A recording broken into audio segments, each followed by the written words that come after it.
வெள்ளிக்கிழமை 5:30 பக்கம் பூஜை வேலைகள்லாம் ஸ்டார்ட் பண்ணிட்டேன்.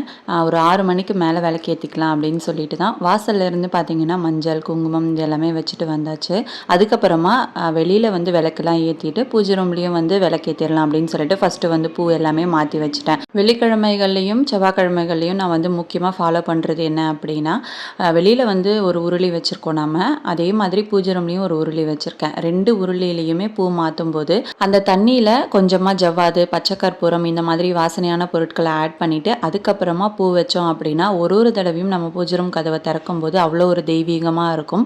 நிறைய பாசிட்டிவ் எண்ணங்களை வந்து இது ஈர்த்து கொடுக்கும். இது வரைக்கும் உங்கள் பூஜை ரூமில் இந்த மாதிரி ஒரு விஷயம் நீங்கள் பண்ணலை அப்படின்னா கண்டிப்பாக வந்து இதுக்கப்புறமா ட்ரை பண்ணி பாருங்கள். நல்ல சூப்பரான ஒரு ஸ்மெல் வந்து உங்கள் பூஜை ரூமில் இருந்துக்கிட்டே இருக்கும். எல்லாத்தையும் அரேஞ்ச் பண்ணி வச்சுட்டு அதுக்கப்புறமா விளக்கெல்லாம் ஏற்றிட்டு கற்பூர ஆரத்தியும் நான் வந்து காமிச்சிட்டேன். நான் வந்து எப்படி இவ்வளோ ஆக்டிவாக மாறினேன் அப்படின்னு சொல்லிட்டு லாங் வீடியோவாக உங்களுக்கு வந்து நான் ஷேர் பண்ணியிருக்கேன். கண்டிப்பாக வந்து உங்களோட ஃப்ரீ டைமில் செக் பண்ணி பார்த்துக்கோங்க. உங்களுக்கு அது கொஞ்சம் மோட்டிவேஷனலாக இருக்கலாம். இந்த வீடியோவுக்கு கீழே வந்து நான் டேக் பண்ணுறேன். அதை கிளிக் பண்ணிங்க அப்படின்னா டைரெக்டாக வீடியோக்குள்ளே போயிடும். இந்த வீடியோ எப்படி இருந்துச்சு அப்படின்னு சொல்லிட்டு மறக்காமல் கமெண்ட் பண்ணிக்கோங்க. தேங்க்யூ.